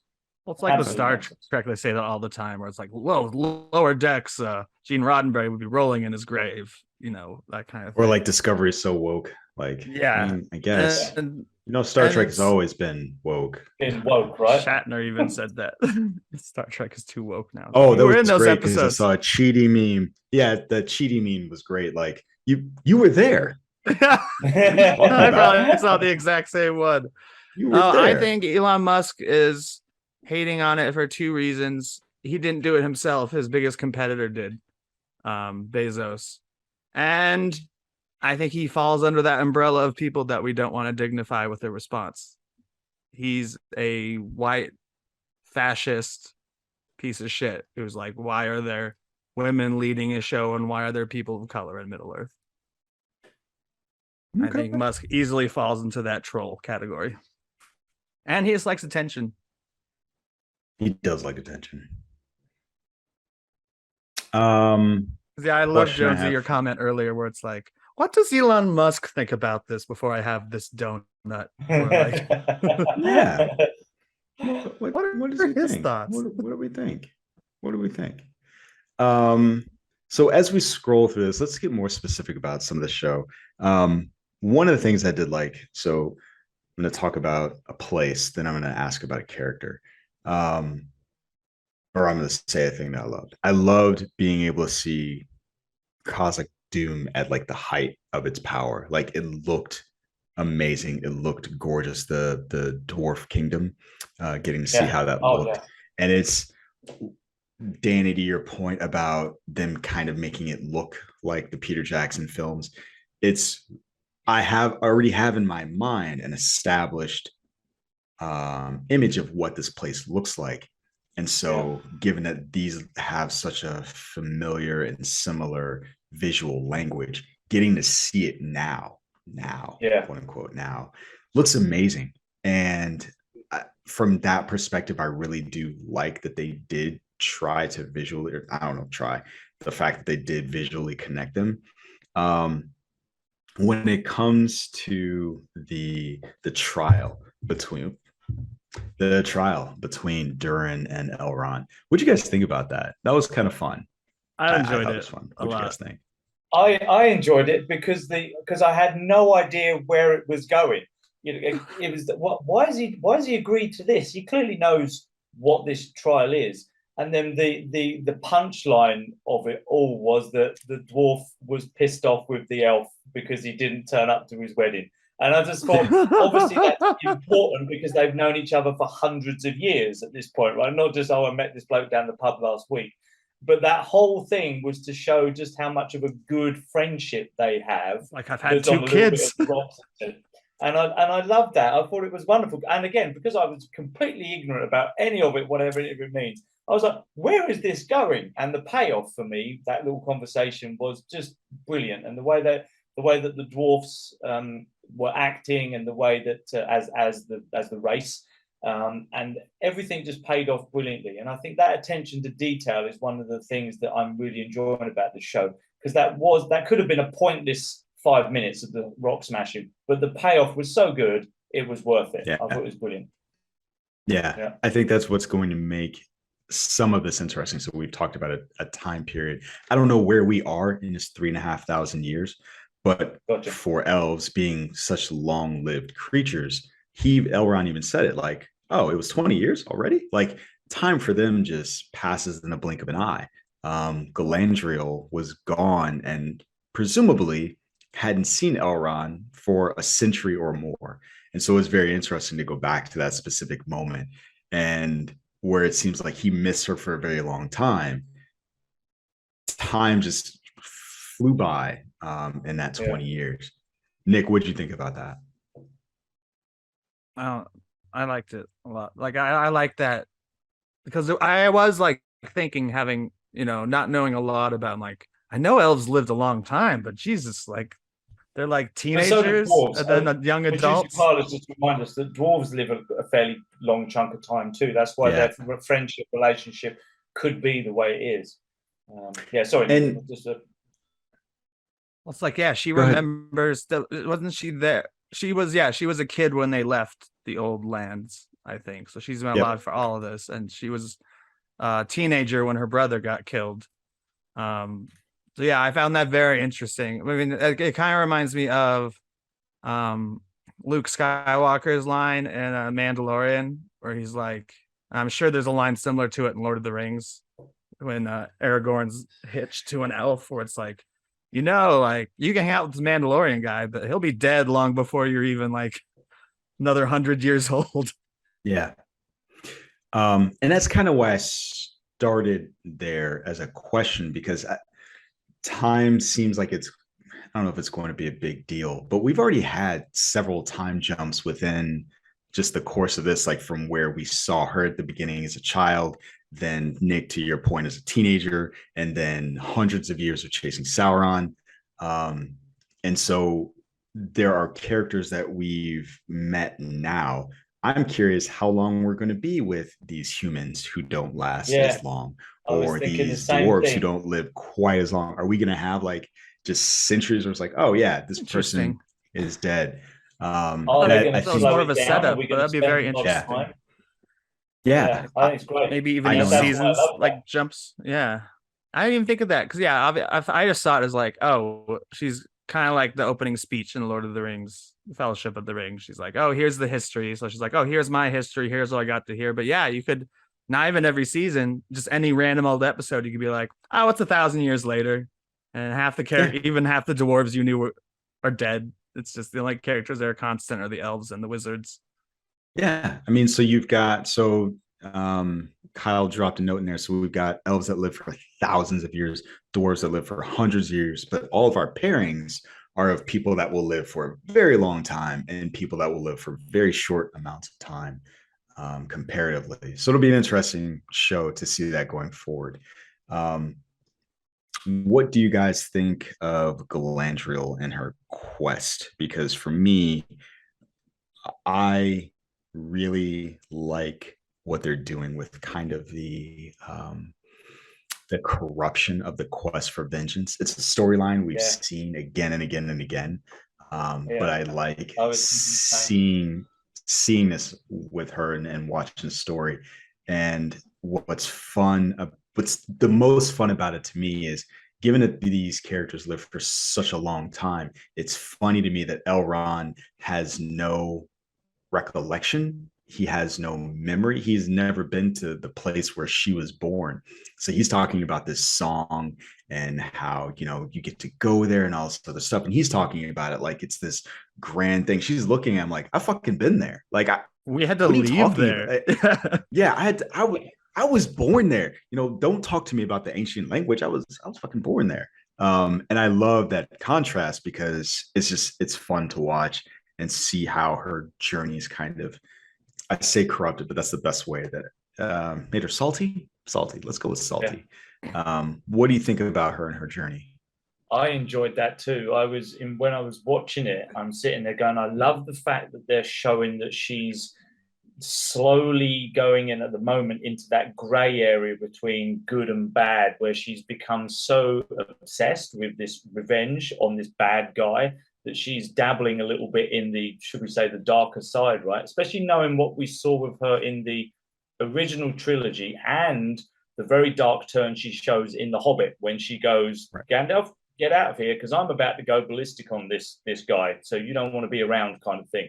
And you see her go full dark Galadriel, right? And I like the fact that they're showing bits of that. They're showing that she gets slightly tetchy about stuff. She's very stubborn and very driven. And I think that arc, I guess we could call it, that we're going to see over this season, and I've no doubt there'll be another season, is going to be awesome. And I love the fact that is shown, and it is blending into what we just talked about, the 3 movies or 6 movies that we're kind of familiar with. I'm really enjoying it, and I think this actress is doing a great job of showing that too. At the moment, she's got that certain restraint, but every now and then you see a little glimmer of she could go batshit crazy at any moment. And this is over for her, I guess, millennia at the moment. She's been feeling this and having this eating away at her, this need for revenge. that we can't really understand because we live very short lives compared to her. I think it's great, and I love that grey area that she seems to be in at the moment. Yeah, the visual of her stacking the skulls on top of each other. I think that was even before her brother died, right? So what did she say to... that was right after her brother died, I thought. Was it before? I thought it was... I was right after. It was during the same battle, wasn't it? I think it was the same time. Yeah, I thought she was stacking the skulls and then her brother died. But it wasn't the skulls, it was the helmets. Was it helmets? Yeah, I'm sorry. Helmets. I thought one of the helmets was her brother's. Because of the voiceover at the time, I think we were kind of led to believe that the helmet that we saw her picking up was his. I don't think that was necessary because that would have been quite hard. So took away from it. She pulled it off his head, but I got the feeling, but you're right, Jones, it's the same principle. Skulls or helmets, the way she was stacking them and placing it on that Jenga tower that could quite easily have come down at any point. Well, they were elves stacking them, so they were precise and very perfect, talented, right? In fairness, yeah.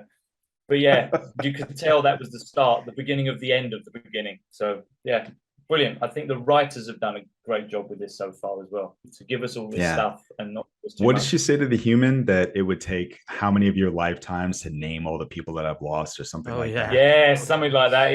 Yeah. Wow, that's brutal. Nick, same question about Galadriel and the corruption and the quest for vengeance. Galadriel. There's no N in there, Jonesy. Galadriel. What did I say? You keep saying it sounds like you're Galand. Oh. And I think that's because of the accents in the show, maybe playing on your ears. But yeah, Galadriel. Yeah, Galadriel. I don't have a lot to add based on what you guys already said. I get the same feeling with, just like the metaphor of the ring corrupting, or even in this we see a knife of some side corrupting man or a boy.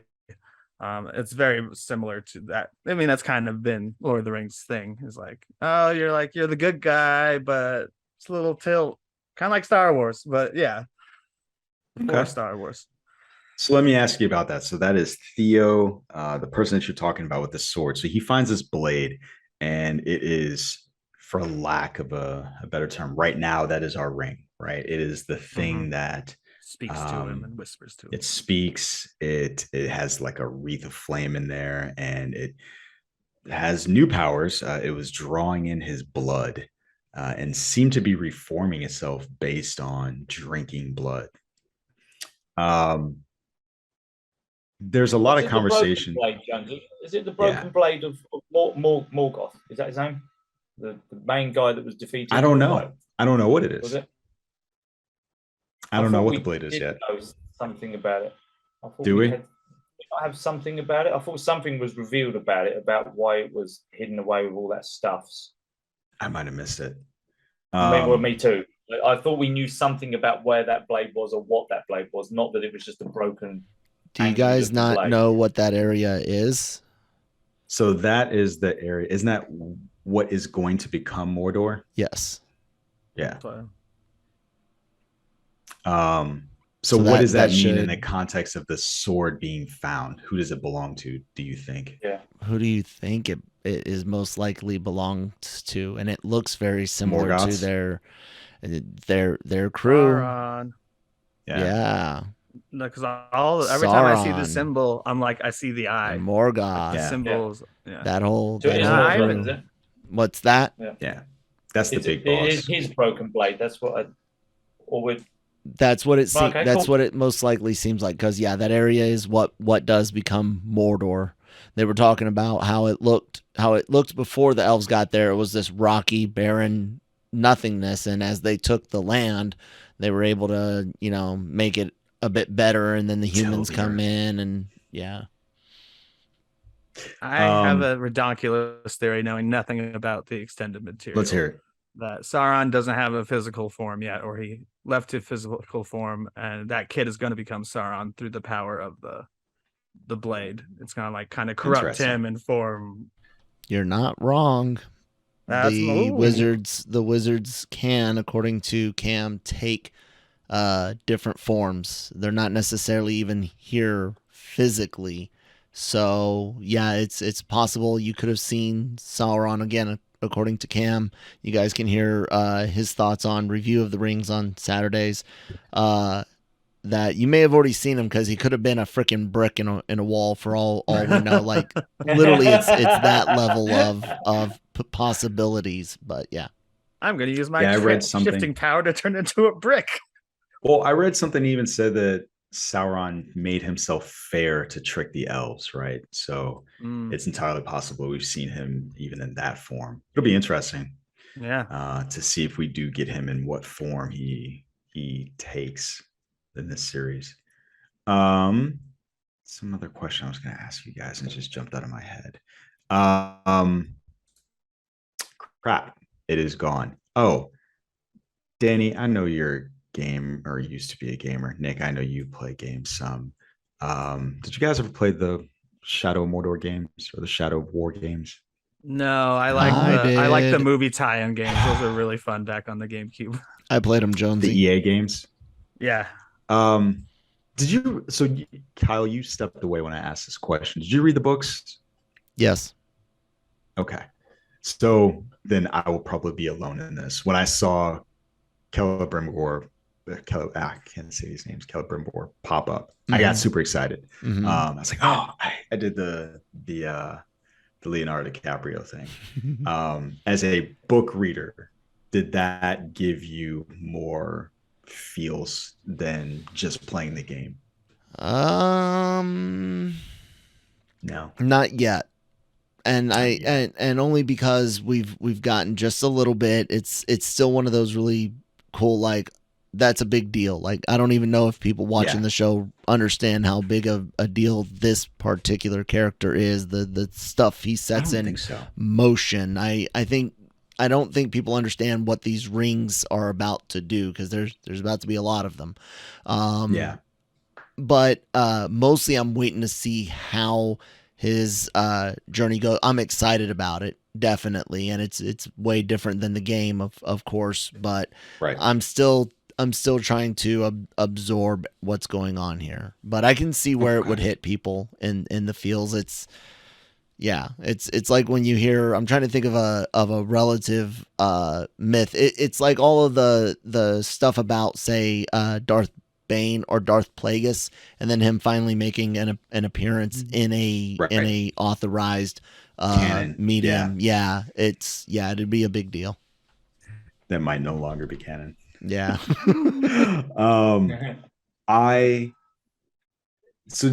Nick and Danny, do you guys know who he is? No. All right. Let's just all these names run together. Doesn't matter. All right. Yeah, that's what I'm. That's it's like Star Trek or Star Wars, or it's like, in the end, I don't remember any of these names because.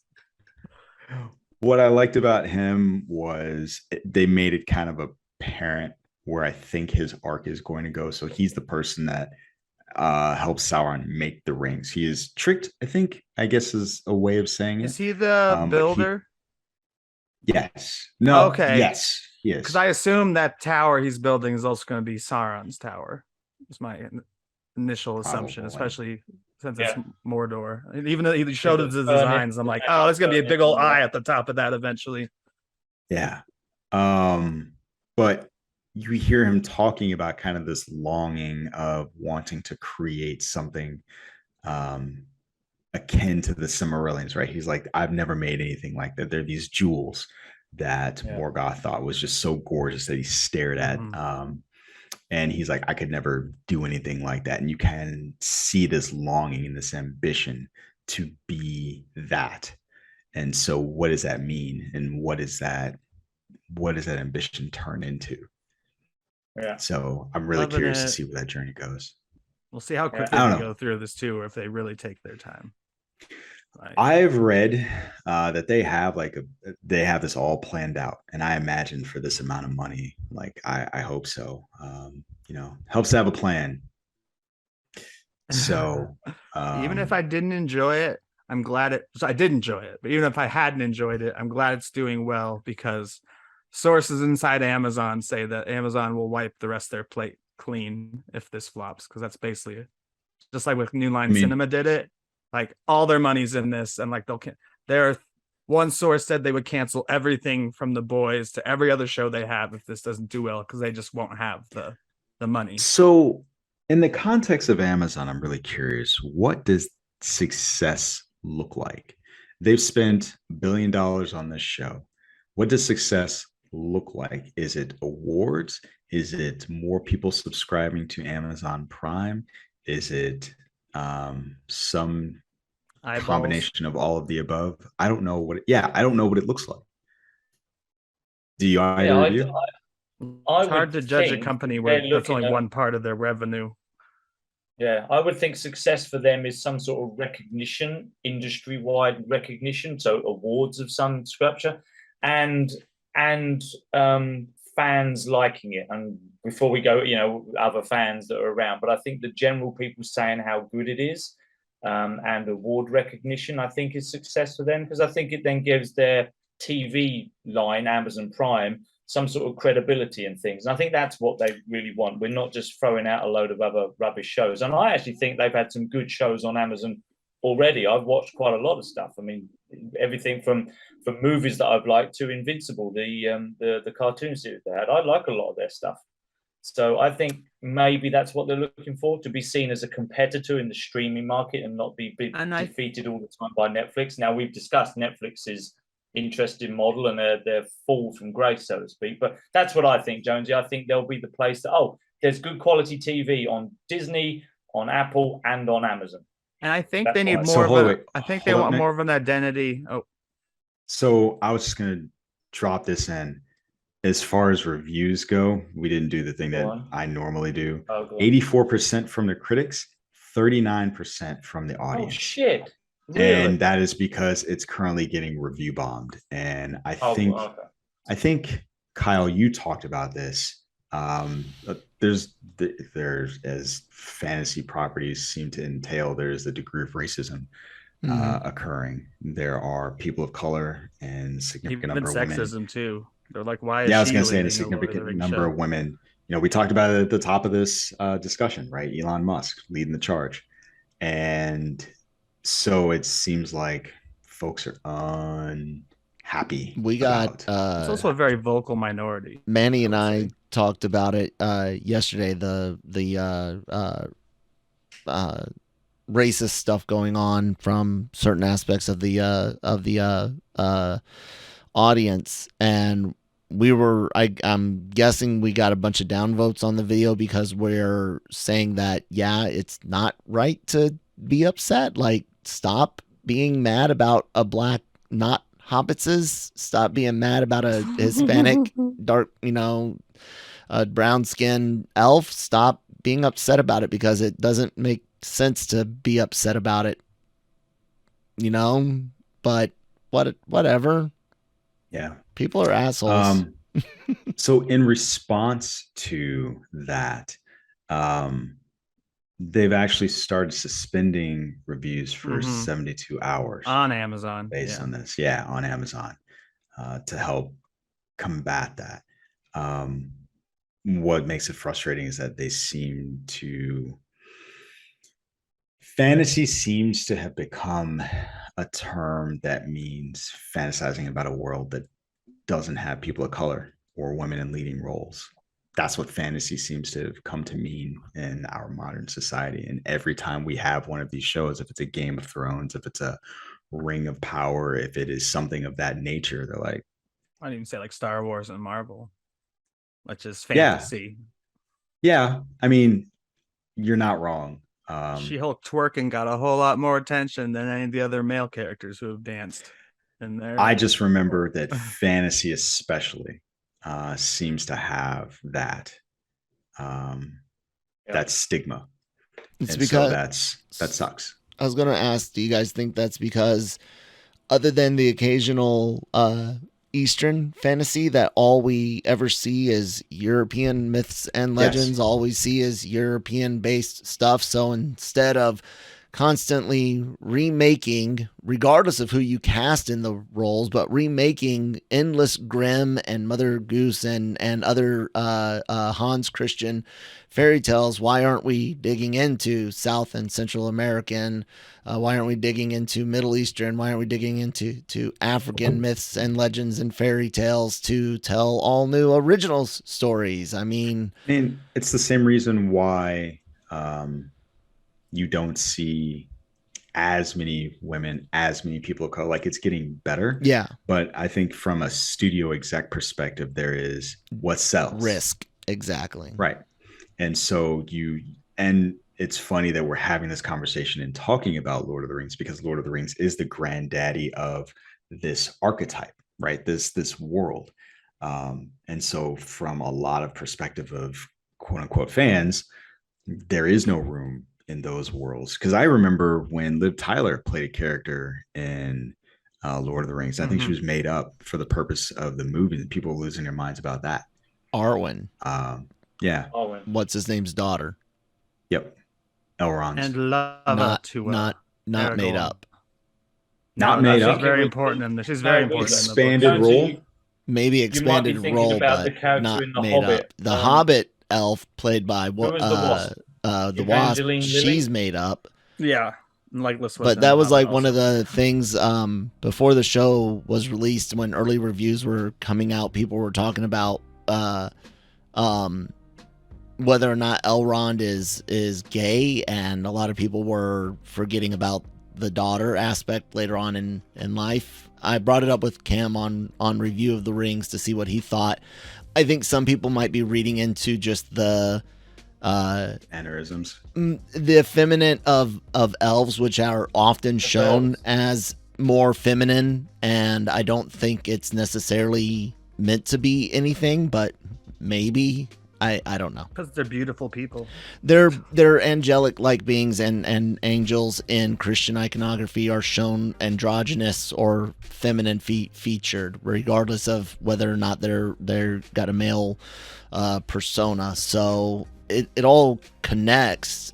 I think some people reading into things too much. Yeah. I'm trying to find what I remember reading, because I definitely remember me reading something, and I want to make sure. We do think it's Evangeline Lilly's character in The Hobbit, Jonesy, that was should we say, a made-up character. No, this was before that. I'll find it. I'll find it.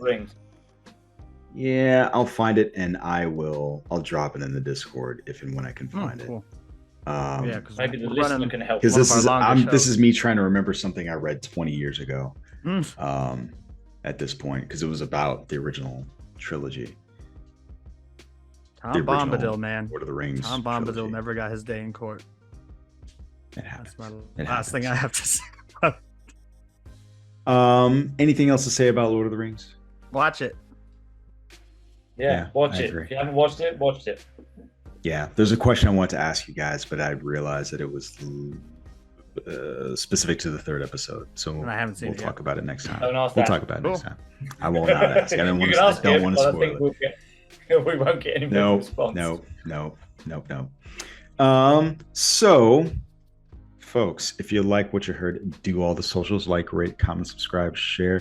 We would definitely appreciate it. Also, jump on the Discord. Let us know what you think about Lord of the Rings, the Rings of Power. God damn, fuck that title. Power. There's no the Rings. That was- power. Yeah, That's all the rings. Let us know what you think of the rings, the cocks, and all those other good things, as well as any of the other stories we talked about on the show today. Other than that, we will catch you on the next one. Hasta lasagna. Down Cantina. Mission accomplished?